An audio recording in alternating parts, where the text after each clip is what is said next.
Uh, on behalf of Allahabad University Psychology Alumni Association, I welcome all of you to this special session जो कि कुछ दिनों बाद हो रहा है और इसमें I welcome Kuhu Ganguly for giving time for this Samvaad session which will be conducted by Naman. So I hand over the charge to Kavita. Kavita, तुम सो आज हम लोग बहुत समय बाद आज संवाद हमारा शुरू हुआ है। वैसे हम लोग हर मंथ में करते हैं, पर कुछ अदर ऑफिशियल एंगेजमेंट्स आ जाते हैं जो हम लोग का कभी कभी टल जाता है। तो now I welcome Naman. Naman, will you would you like to start now? Sure, ma'am.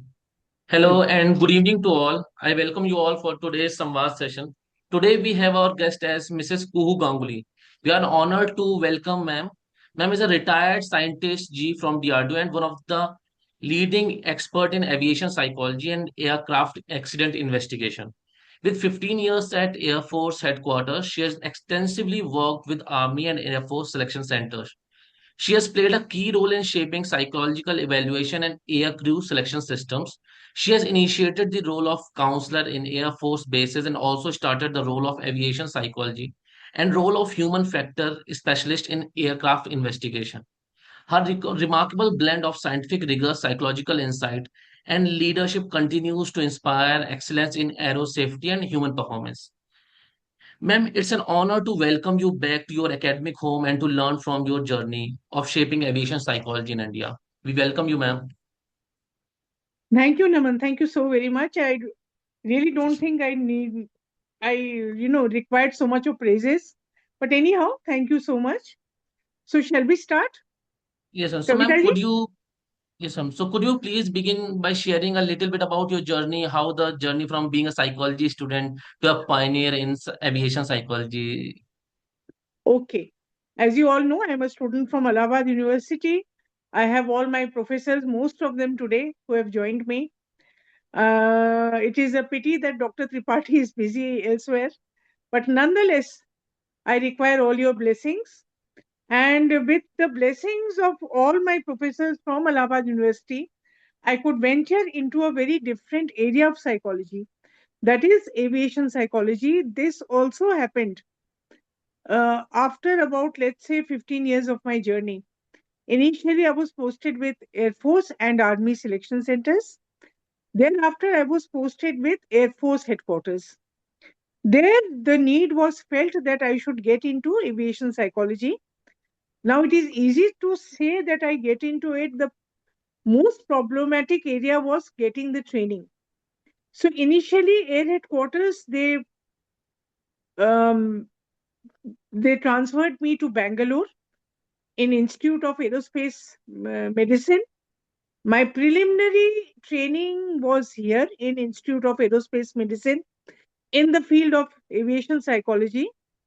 And thereafter, I went abroad. I went to UK and I got rigorous training, advanced training in aircraft accident investigation in Cranfield University.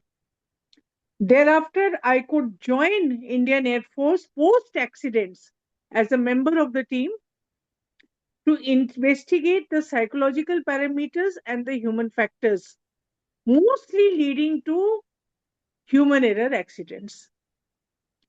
So, in short, I can tell you that this has been my journey. 15 years I have been with Air Force headquarters in Delhi.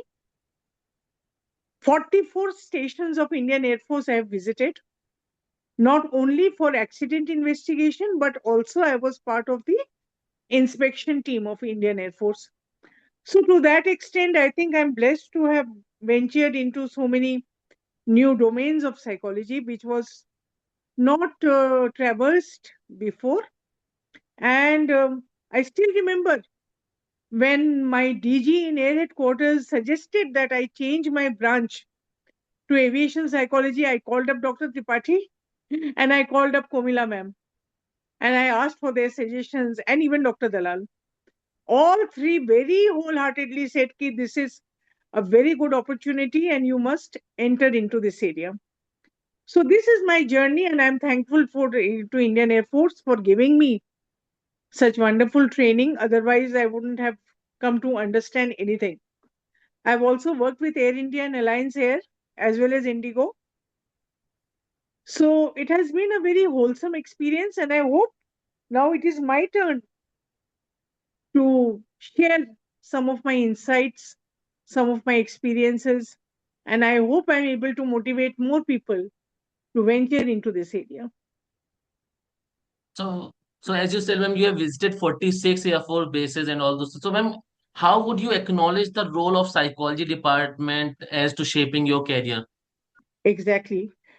I still remember as a scientist F, scientist E, when I first went to the first Air Force base, those poor people did not know what to do with me because it was the vision of the Director General of Inspection and Safety in Air Headquarters who said that I would like you to start something which you may find very funny, because even that time, even I felt that it is impossible.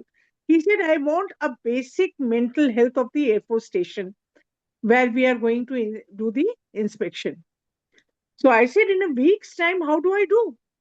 कैसे possible है mental health का report आपको देना? Then he very peacefully, calmly, and he sat with me and we worked out in total detail how I would go and do my job. My area of work was looking into accidents and incidents of the station, seeing the work of a counselor if a counselor was already appointed, or else I was instrumental in appointing a counselor for that station, and also seeing the general well-being and the, what should I say, well-being and the satisfaction level of the PPORs, that is the people who are the backbone of Indian Air Force, people who are the non-officers, non-commissioned officers, but without whom Air Force cannot work. No organization can work. So it was a very detailed program, and slowly and steadily I started gaining experience. Now my successors are, I hope, continuing the same work. Ma'am, can you shed some light on the role of an aviation psychologist? What a typical role of an aviation psychologist is?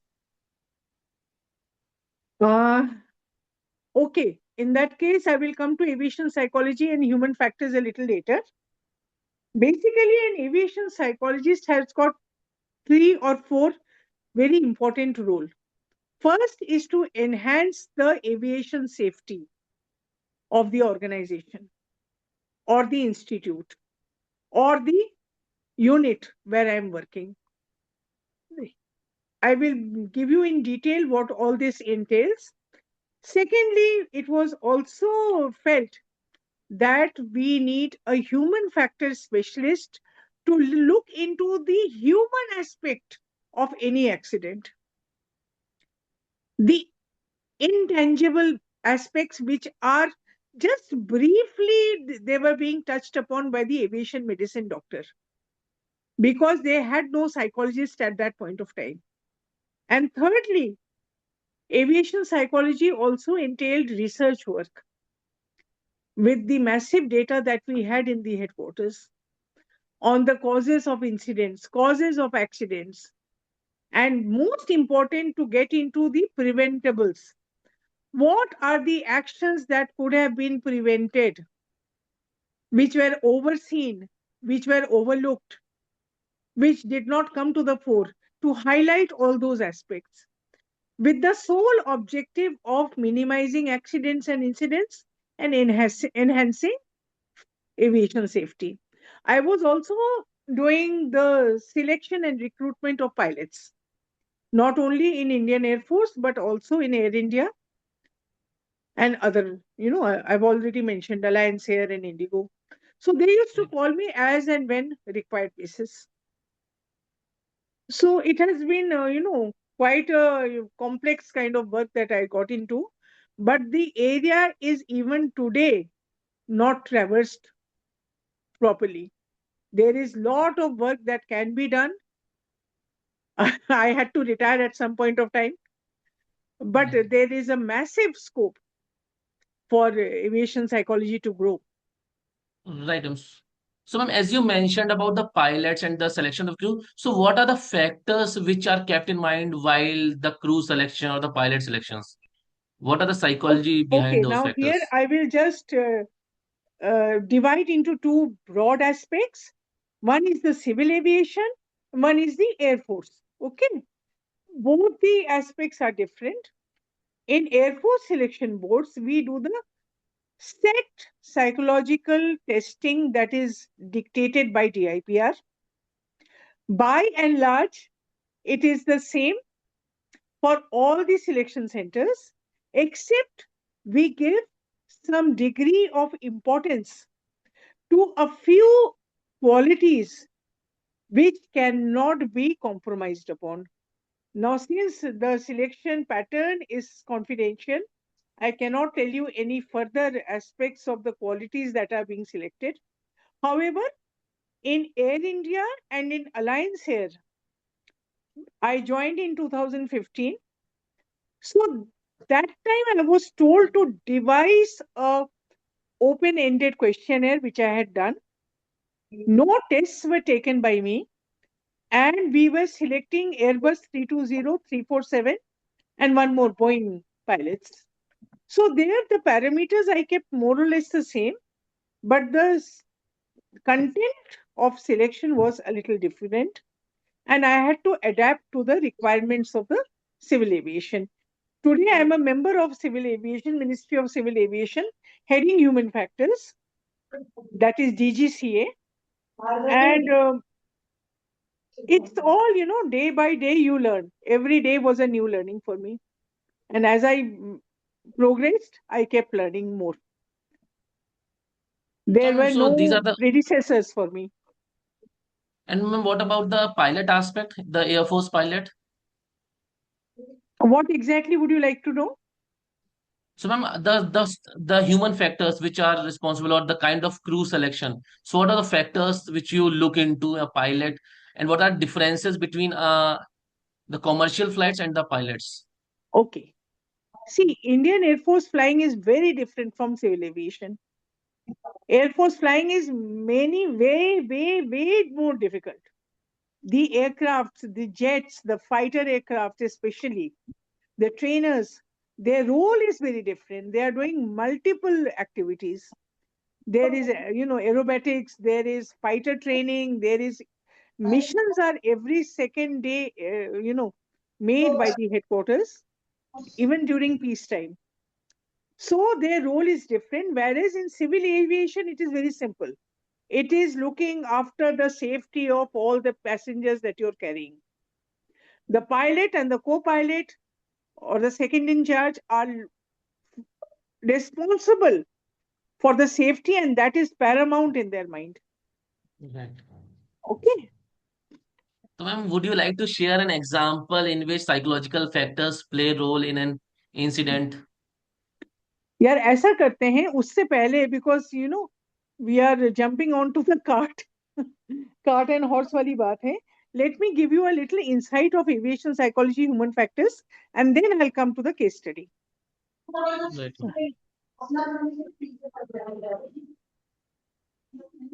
I think someone is asking something. No, ma'am. Please continue, ma'am. No. Okay. So, Naman, if you can share that one presentation on aviation psychology and human factors, is it possible? Yes, ma'am. So, to start with, it's an applied branch of psychology, as we all know. It is application of theories, principles, concepts to the very hazardous, challenging, and difficult environment of aviation. Yes, I'm sure. Okay, next, just jump to the fourth slide. We'll leave the videos. Fourth, next. So humans by their very nature will make mistakes, and we cannot expect a error-free performance anywhere. So human factors is research into psychological, physiological, and biological characteristics of the individual in the aviation scenario. And information which is obtained is used for the design and optimizing human potentials. We must remember that human is the most flexible, adaptable, and the valuable part in this aviation scenario. But we are also the most vulnerable to influence that can adversely influence the aviation system. So here is a contradiction. We understand that the human being has got the cognitive abilities to take decisions, to act during difficult times, but also when things go wrong in split seconds, when the weather changes, for example, when he is not able to see, or when spatial disorientation has set in, then he becomes vulnerable. And that is the time when usually errors or mistakes happen, though the training is very, very rigorous. Next. Naman, next, please. Yes, ma'am. Next slide. इससे next. Oh, and this is the aftermath of any accident. So what we do usually, the tool that we use is to do a very fine-grained analysis of the underlying causal factors. And this is a study that I had done from 2011 to 15. And we had included all the transport, helicopter, and fighter fleets to reveal the common and the repetitive psychological reasons, and also to unearth the precursors which lead to accident. Next, please. So these are the basic models or the tools with which we do the investigation. In India, what we are following is human factors analysis and classification system, that is the HFACS. That is the last one. The last that you can see on your screen is the model that is being followed the world over. Even FAA and ICAO also is following that. And this is comprising of 143 nanocodes, in which every aspect of the pilot's life is there, and that I'll explain a little later. Next. So these are the four main structures on which we do the analysis. For any accident to happen, we believe that there must have been unsafe acts by the pilot, which would have been resulted due to preconditions, unsafe supervision, and we also look at the organizational role. So even that is not left untouched. So when I talk about the psychological aspects, we are talking about errors and violations. Next.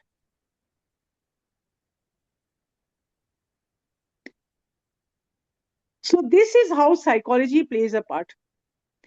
We believe that errors happen primarily because it is unwillful. And in case there is a component of will involved, we call them violations. Errors are basically cognitive in nature, so they are decision-making errors, there are skill-based errors, and there are perceptual errors. Perceptual errors is not really, within your control. Violations are divided into routine and exceptional. Routine violations are not condoned by the authority. Hence, pilots continue to violate some small rules here and there, which one fine day can lead into a mishap. Next. And this is where psychology, I'm just jumping on those slides where I can highlight psychology.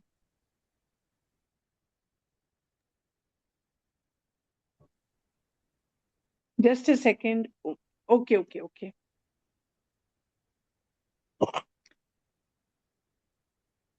Okay.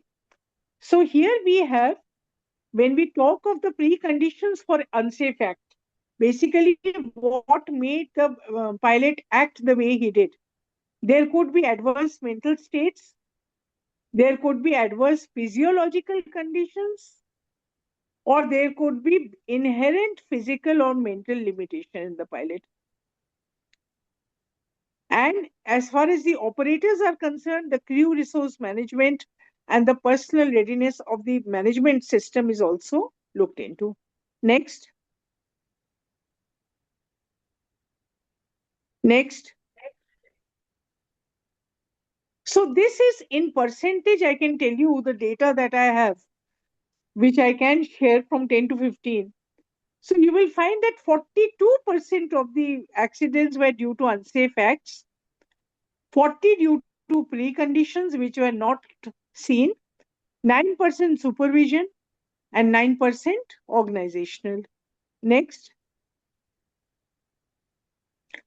So inherently we get into qualitative analysis because accidents are never similar.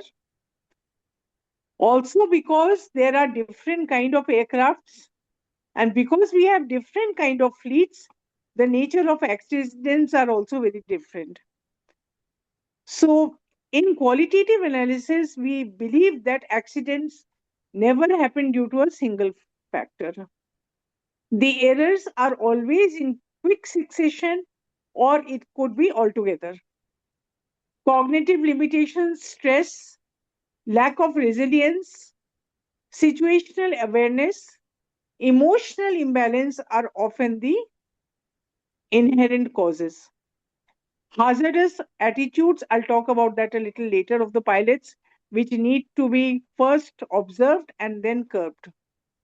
Next.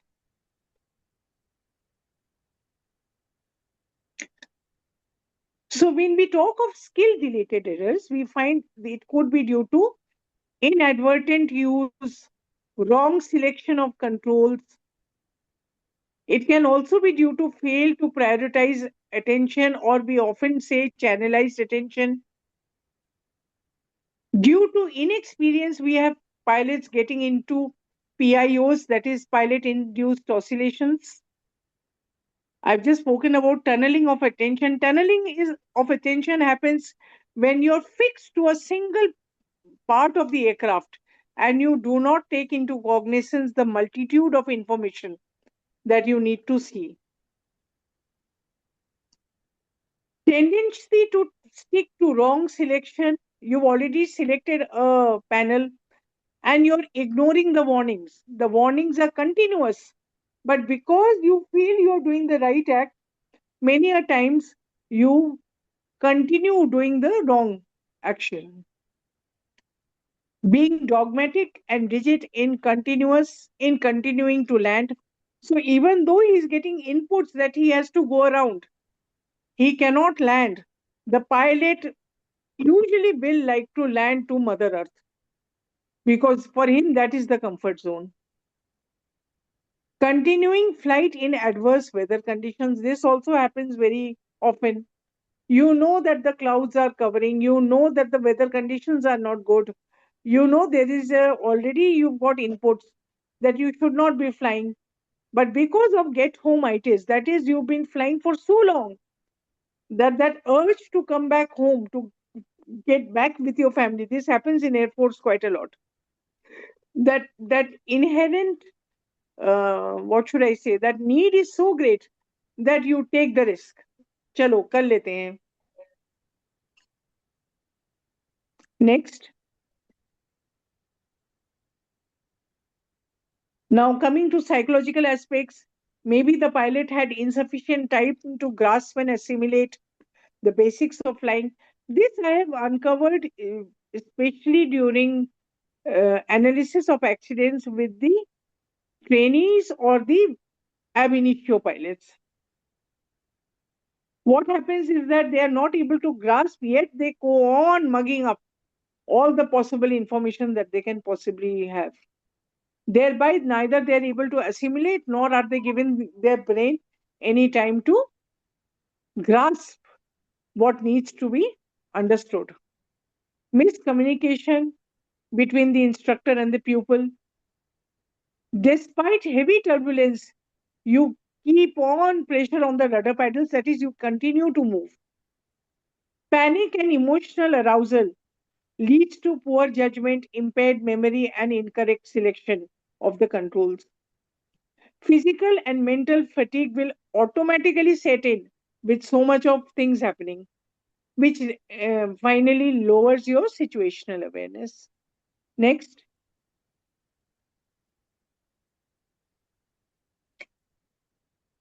So, what were the preconditions or what were the precursors? Under stress, the decision making gets compromised. The pilot becomes easily perturbed and emotionally disturbed. You need close monitoring they need close monitoring in unfamiliar situation.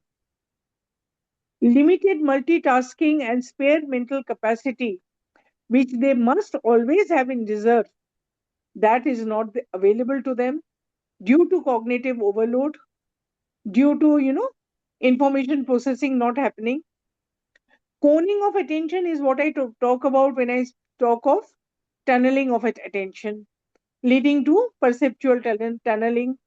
And finally, it's panic, which leads to impaired memory and poor situational awareness.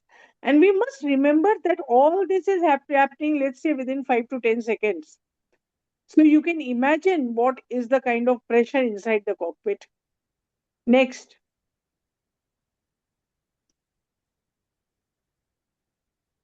Like I said, a pilot is involved in multitasking and multi-skilling during any operation, which places excessive demands on his cognitive parameters. Hence, at times, errors are inevitable. Research has shown that skill deficiency, lack of situational awareness, at times breach of orders also are the primary causes to accidents. Next. So what happens is that they carry out missed or hurried checks.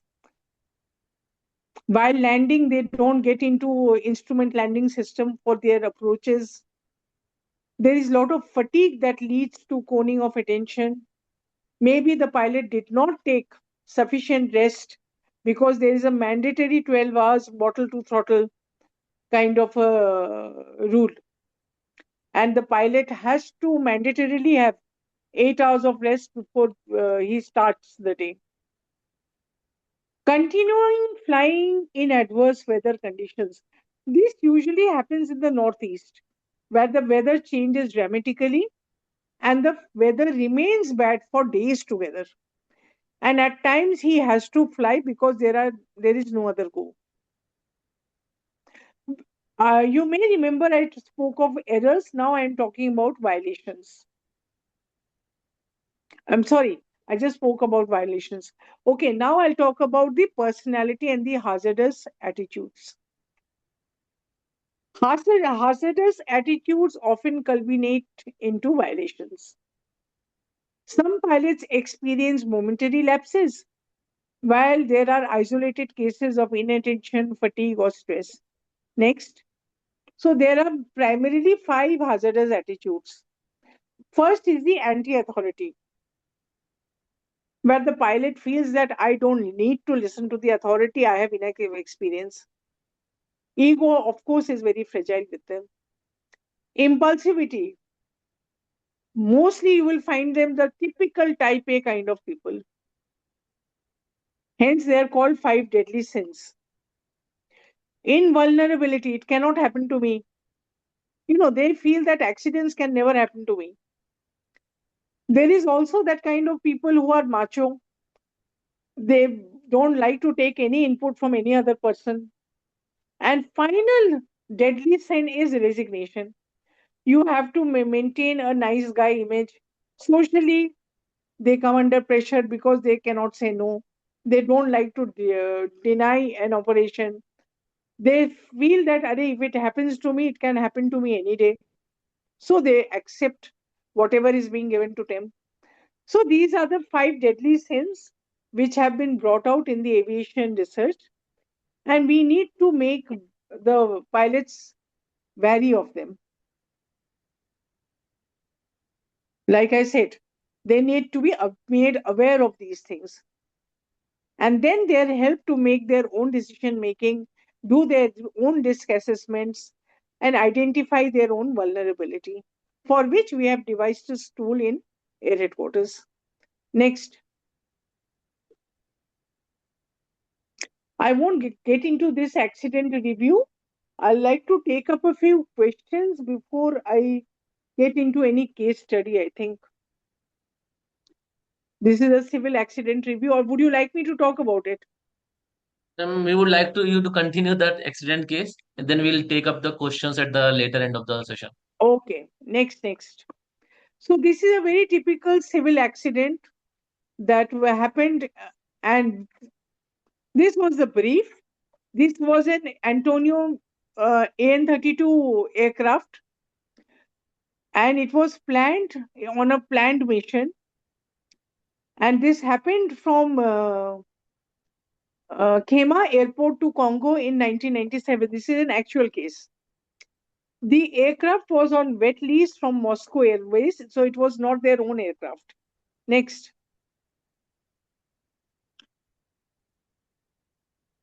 Next.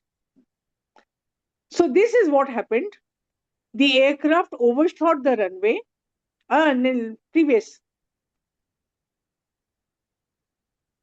Previous. Yeah. It overshot the runway, crashing into a market area at the end of the runway, killing 297 people, including 2 of the aircrew. Next. Next, please. So this is what happened. The aircraft was fully fueled. Arey nahi yaar, next. Previous wala. Yeah, was fully fueled to the maximum capacity. Aircraft began to take off roll on a very short runway. As the aircraft approached the runway end, we also call this the tabletop runways. The crew initiated a rotation before reaching the rotation speed. When the aircraft failed to unstick, the crew decided to reject takeoff. So this accident actually happened during takeoff itself. Next. Now what happened? The load was not properly manifested, as the flight itself was illegal to start with. The aircraft was fueled to overload to cover a distance of 528 kilometers, leading to delay in achievement of rotation and increase in the takeoff run. Premature rotation further increased the drag and delayed the takeoff. Next, this is the mechanical aspects. Now causes, this is where we get involved. Delayed decision to reject takeoff when you know the aircraft is not responding yet, you're dog-headedly you're trying to take off, and the aircraft overshot the runway. Crew were under the influence of alcohol. Now this is a deadly sin, both in civil aviation and in military aviation. This can never be compromised on. Mass casualties were due to illegal encroachments along the takeoff path. Next. So now if I can relate this to HVAC's model that I was talking to earlier, there were a lot of unsafe acts, overloading of the aircraft, decision-based error. Preconditions to unsafe was violation of bottle to throttle limits, that is being under alcohol. Unsafe supervision, it got unnoticed. The operators, it did not come to the notice of the authorities.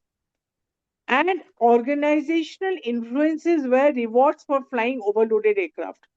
They thought that if they do it, they'll get something at the end of it. Next. So basically, as psychologists, these are the recommendations. Resilience building, coping skills, capsules are already in place. Aeronautical decision-making training is to be incorporated in the preliminary syllabus. And the honing of the basic skills are mandatory. These recommendations are not based on the case study. These are the general recommendations. And there are a lot of checklists which are mandatory, the PAVE, the I am safe, and the decide. If I start talking about them, it will take me hours together. Next. Okay, so we come to the end of this presentation.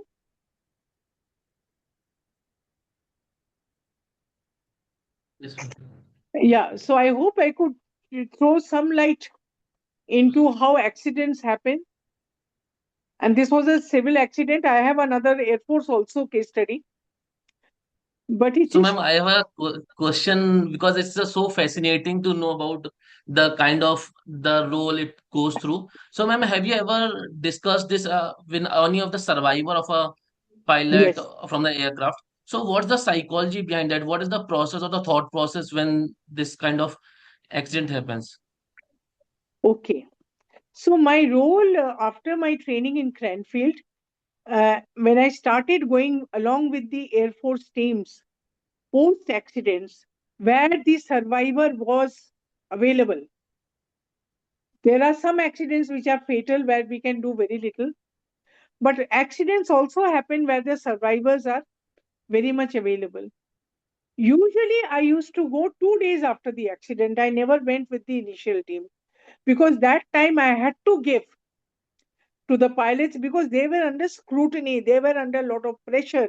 The Ministry of Defense was hanging on them. Then there was the air headquarters team, they were surrounded by people. So I had to wait for the sand to first settle down. Thereafter, because initially I had gone once or twice, there was one aspect of denial and one accept of total taking it on himself. Both were on extremes. So what used to happen is that I would go, not directly talk with the pilot.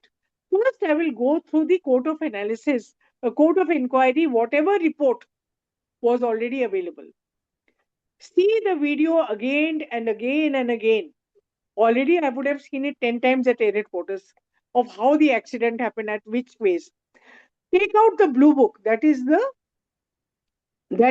experience of the pilot. Day to day, what were the errors that he were making? Were they similar? That kind of a profile I would make out. And after all of this, I will first speak to his colleagues who knew him very well.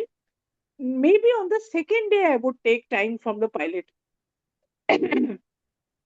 Pilots, by and large, from my experience in 35 years with the Air Force, I find them to be honest and truthful because, as it is what we call in civil aviation black box, here we have the FDR. So voice is recorded, the cockpit details are recorded, the entire video is available. And when an accident happens, the first thing that we see in air headquarters is the videotape of how it happened, which phase of flight, etc., etc. So by and large, they are very honest. They tell you exactly what happened. They tell you whether or not they were under any drug or any alcohol or any influence, whether they had any cumulative fatigue that was there for a long time. All those things are unearthed. Thereafter, if required, we used to carry some tools because I usually used to find them very resistant to psychological tools. So I used to hate administering any tools. So I used to jot down their feelings, their thoughts, because for them they were under two very heavy influence. That is, the organization is looking upon you, and also the very difficult aspect of accepting I've made a mistake. Will that ruin my career or not? For them, the wings that they wear here is their life. Their life depends on that wing. वो wings जाना नहीं चाहिए, because they have strived very hard during the training. Training is very, very difficult. So they would invariably come back to me, ma'am, आप कुछ करोगे ना?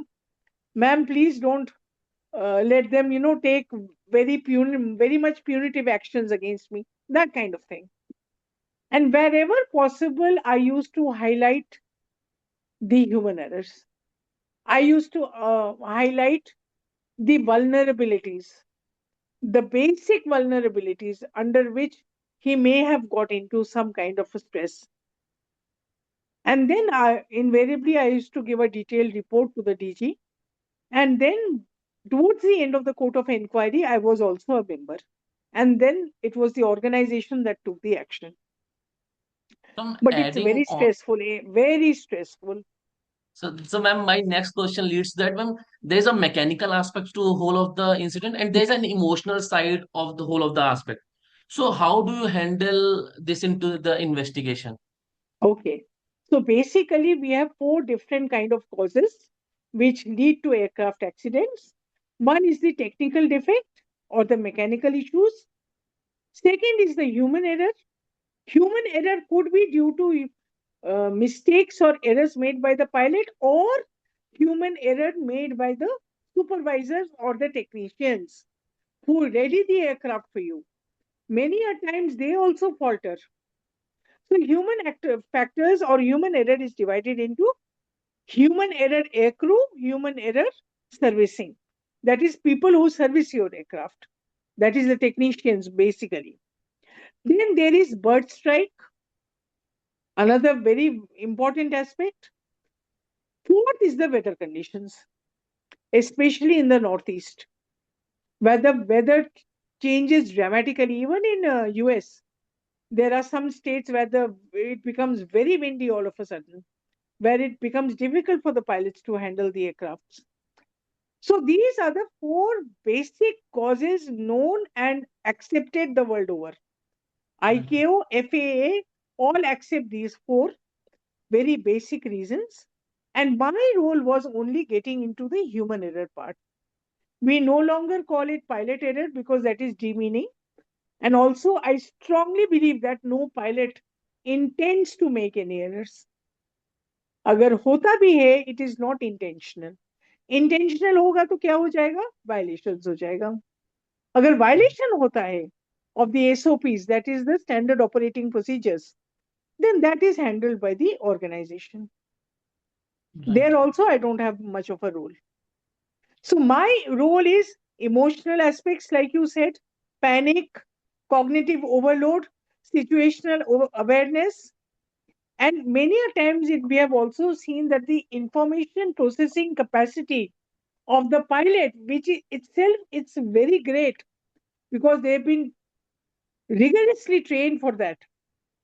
Also, at times it just crosses the bar because there is so much of information available to you. I have a case study. If time permits, I'll talk about that aspect. Where the pilot got into a spin because of information overload. So there are a few of the questions also in the chat which are relevant to the next part of our session. So if a Okay. student wants to get into this specialization, so what are the courses or certificates or specializations are there and how can they attain them? Okay. Unfortunately, I was looking up the Indian universities and I could only find Christ University talking of aviation psychology, that too as a paper in their 3rd semester. So there also not much details I could get.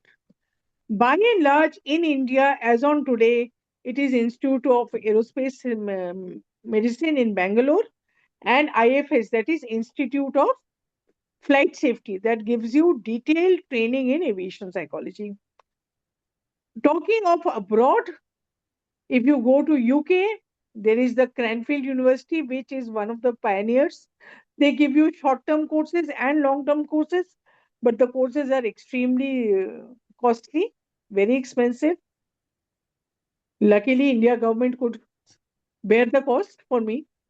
Otherwise, it's very difficult to do it by yourself. And secondly, there is one fantastic course that in Austria you will find a place called Graz. They have this summer school of aviation. So in the month of June and July every year, they give you the very detailed training in aviation psychology, that is in Austria. Other than that, in USA, you will find FAA is giving so many places. There's the Minnesota University. There are so many universities that are giving you certificate courses in aviation psychology. Okay. So the courses are rare to find in India. Maybe one odd university you can find here and there. And of course, I forgot to talk about DIPR. In DIPR, we have military psychology, entire certificate course is available. Then I used to take 2 odd sessions on aviation psychology. So one aspect of military psychology is aviation psychology in DIPR. Other than that, I could not find very much. So there are a lot of questions coming in chat. So we'll open the Q&A Okay. for the audience. They can ask the questions. Okay. So if anyone has the questions from the audience, please unmute yourself and can please हाँ, ask. क्योंकि अभी तक यही लग रहा था कि only Naman is asking. And I bored everybody else to death. They are coming in chats. Questions are. I was just reciting those questions only from the chat. अच्छा, अच्छा. Okay. I think I saw somebody asking about internship Yes, available. ma'am. कौन था वो? Ahana Chaudhary. Yeah, can I have the full question? So, ma'am, the question is there any internship available related to aviation or Air Force psychology for graduation or post-graduation students? Internship is next to impossible because internship के लिए तो you must have the preliminary knowledge. Internship Right. कैसे आप कराओगे? See, in psychology, DIPR is giving you internship, okay, during the May, June months. From universities, we get many people, research scholars also.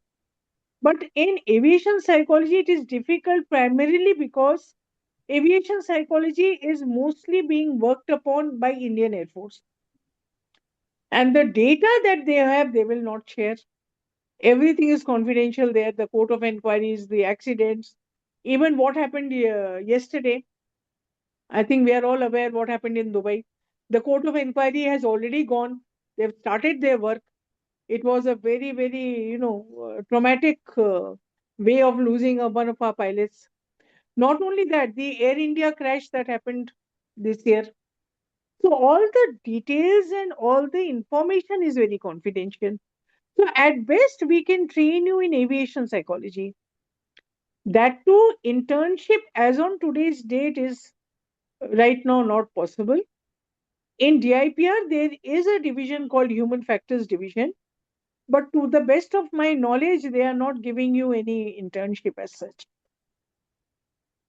So, ma'am, if we talk about aviation psychology, what are the major skills required to work in that field? Firstly, you have to be very much ready for hard work. I did not know what I was getting into before I, reached Cranfield University. And every day I was cursing myself कि मैं आ कैसे गई. Because the classes used to get over at around 6:30. And 1 hour of dinner, 6:30 to 7:30, 8:30 the guest lectures, and the library would open at 9:30 at night.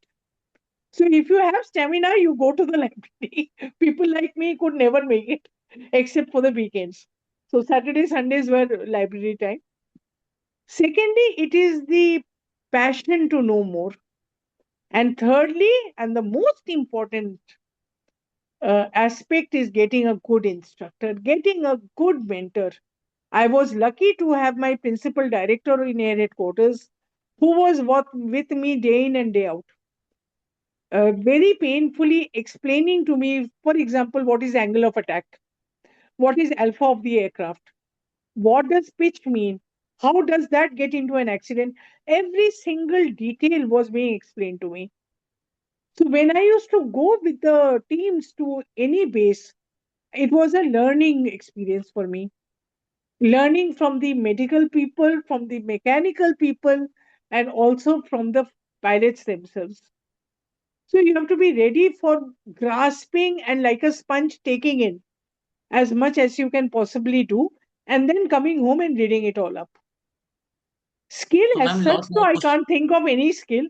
I think Right. Allahabad University already gears us to take on whatever come your way, and I think that is why so many people have done so well.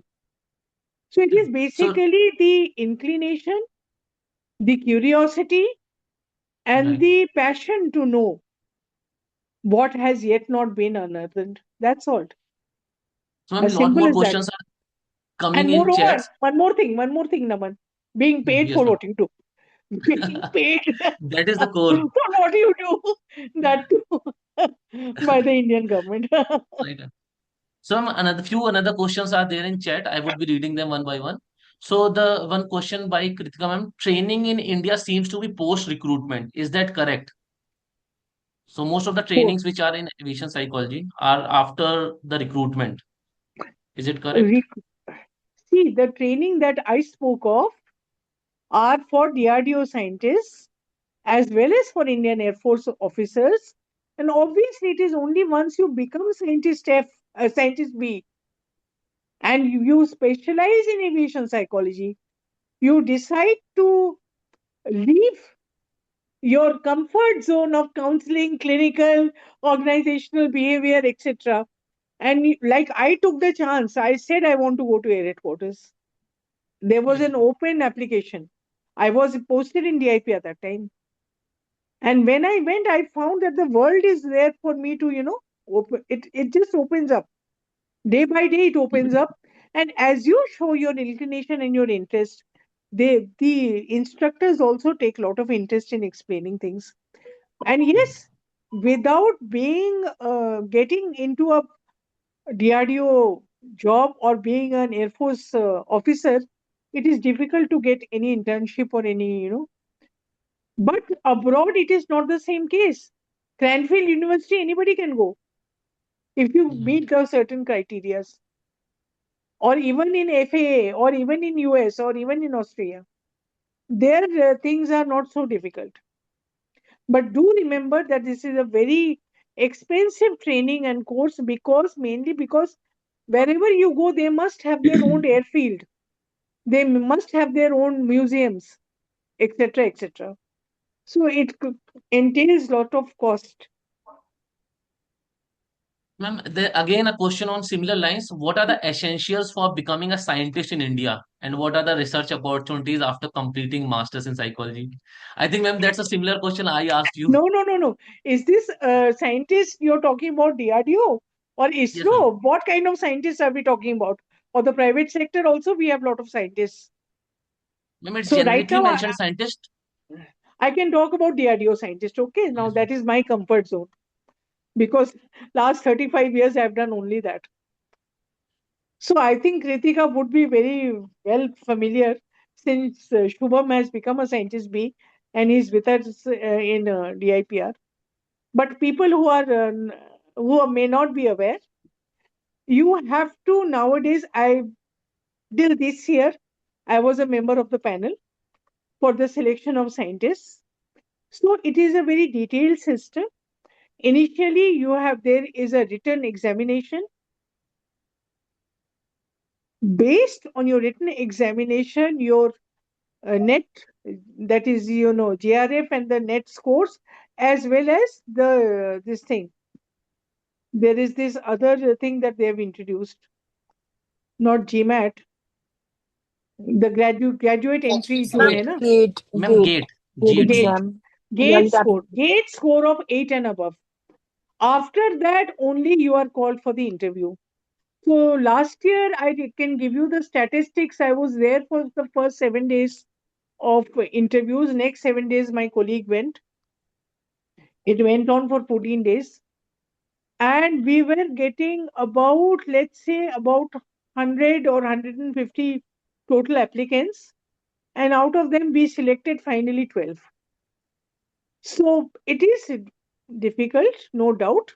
But if you know your basics, you know what you're talking about, you have brushed up your knowledge, nothing is impossible.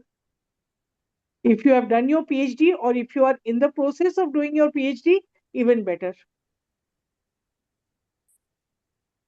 So, ma'am, there's again a question by Namita, ma'am. So, the question is, so one of the question, were you involved in designing stress management programs for the pilots and also in training, reducing reaction time to instructions? Initially, that was the reason why I was inducted in Air Force as an aviation psychologist. Stress management, we used to do on and off capsule courses for the pilots, but that became very, repetitive at one point of time. So I was focusing more on accident investigation and getting into human factors. But yes, those programs are designed time and again, especially when we have, let's say, a particular station who are getting too many accidents or incident reports. And we have data to suggest that there is a lot of fatigue element that is setting in. Okay, but then as on today's date, Indian Air Force has got a yoga instructor in all their bases. Every morning PT parade के बाद 1 घंटे का yoga होता है, or at least half an hour. So all those things are already taken care of. Stress management, yoga, meditation, and even mindfulness for that matter. There are people coming in for that those lectures. Also, we have something in Air Force that is the peer or the buddy system. They are your mentors, they are your comrades, and they are your people. They are the people you can confide your innermost secrets to.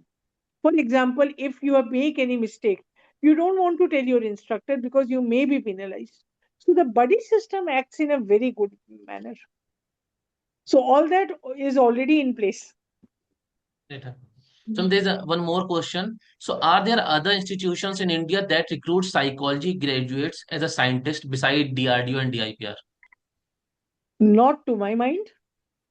In ISRO, we had in between two aviation psychologists from Indian Institute of Aerospace Medicine.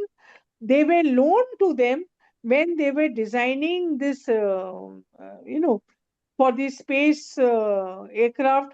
They needed some kind of data on aviation psychology, but they went for about 6 months and they've come back to DRDO. So I think I can very proudly say that DRDO is the only organization that is recruiting on a daily basis, on a yearly basis, people with the psychology background.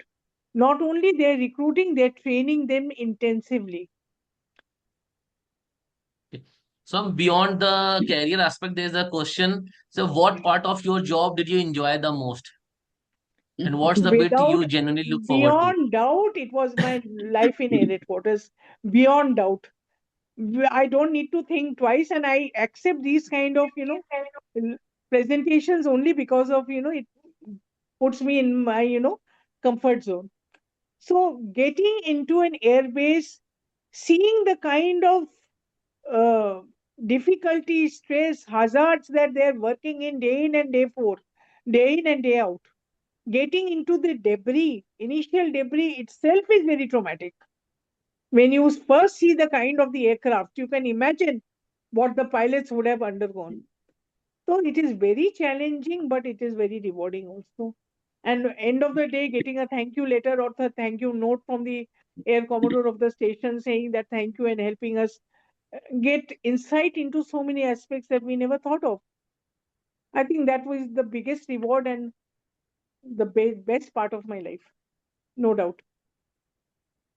So a question, ma'am, from my side, ma'am, as a recent incident or airplane crash has happened recently, Air India crash, कौन सा or Dubai वाला? there, no, Which ma'am, one are we the talking about? Ahmedabad one, Ahmedabad, Air India, Air India, and Dreamliner, there are a lot Dreamliner. more incident coming up of airport safety lacks and the protocols lack. So, ma'am, as a passenger going in these aircraft creates a sense of fear that is happening means I have also experienced this twice or thrice.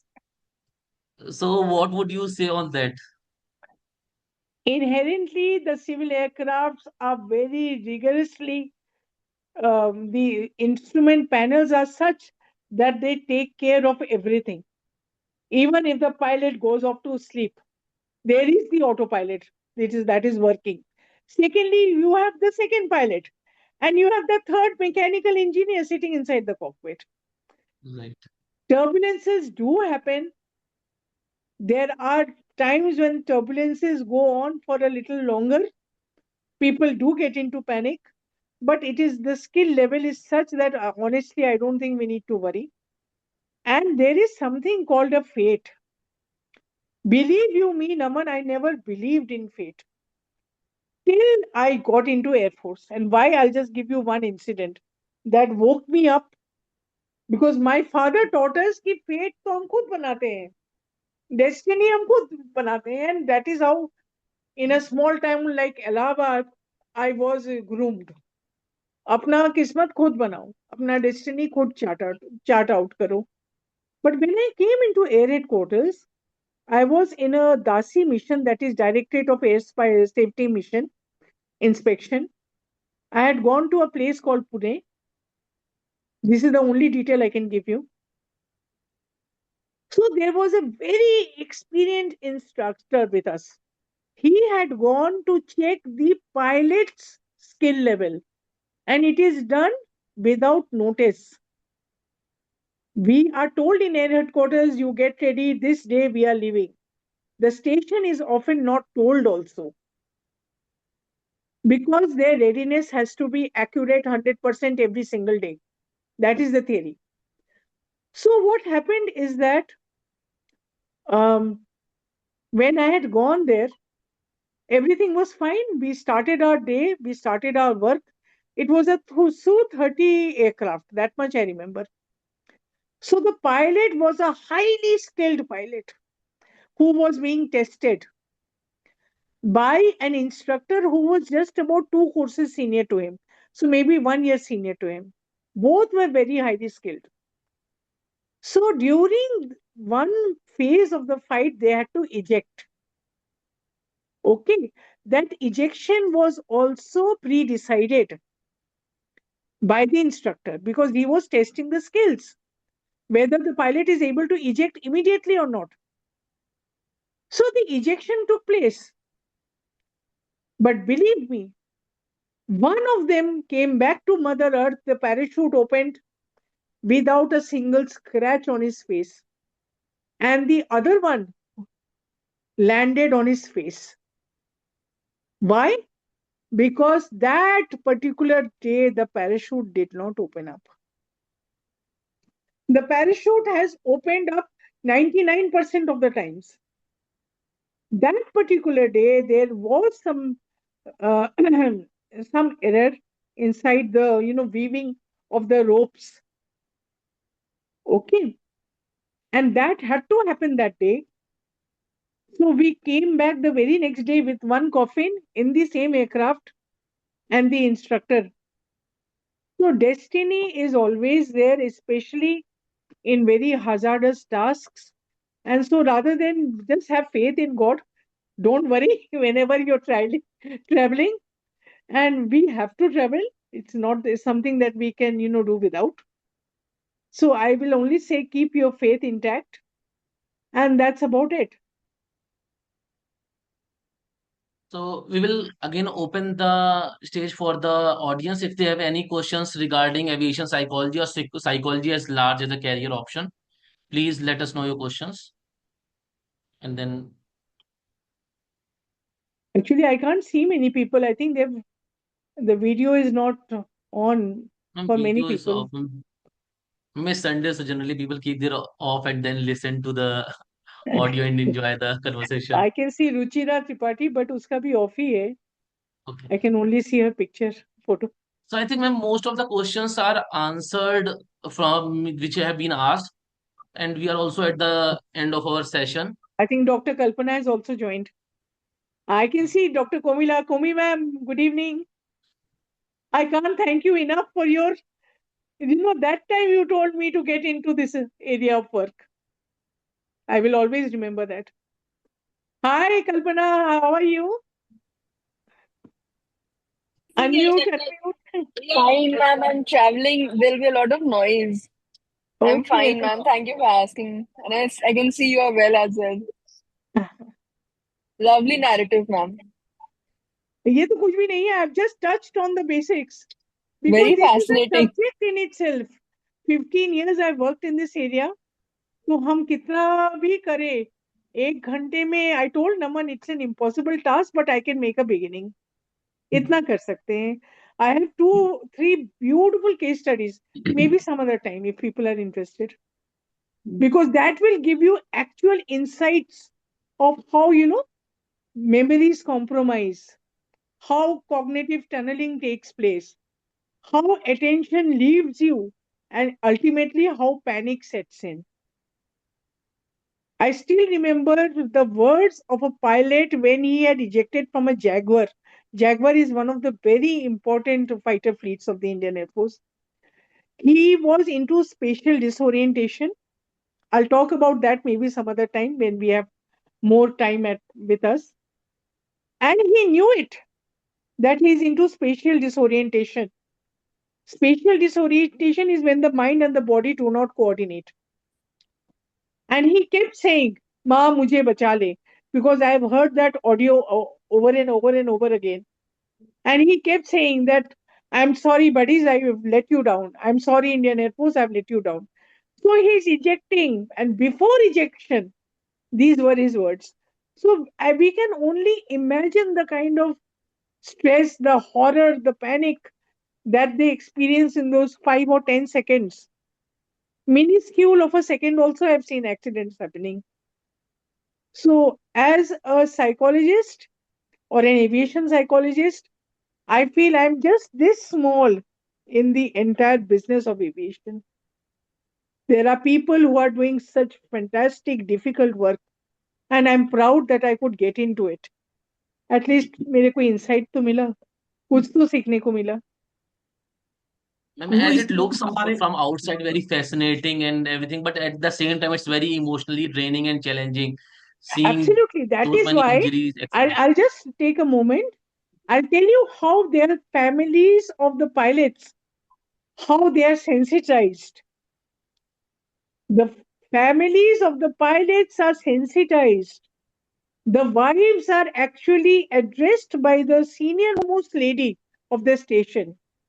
Especially when the pilot gets married, he brings his wife. Those pilots are spoken one to one and in group also. That do not give any kind of emotional baggage to your husband, not before flying. Chahe kitna bhi bada problem ho, wait for him to come back. Especially that because you don't know how your unconscious works with you. So the families are sensitized and they live together in as a very close knit family. Because these, like I said, I talked about the peer camaraderie, the buddy system. They have to be together, and the families also cannot, uh, you know, be spared of the trauma when an accident happens or an incident happens. When there is no news, when you know that the weather has gone bad, we can just imagine what they are going through. So there is a procedure in place where the first lady takes over of any fighter or air transport squadron, takes over the role of being a mentor, a counselor, a comrade to the lady who has been wedded and who has got into the Air Force. And they are sensitized and repeatedly they are told, keep the pilot free from family. It's not always possible, as far as possible. And the pilots are equally trained how not into get into panic. But फिर भी हो जाता है because we are vulnerable. We are all human beings after all. Errors तो हो ही जाते हैं कभी ना कभी. But at times they are beyond us also, because when mechanical defects happen, when there is a flame out, when there is one engine that catches fire, or there is inadvertently some switches have been turned or wrongly taken, things happen.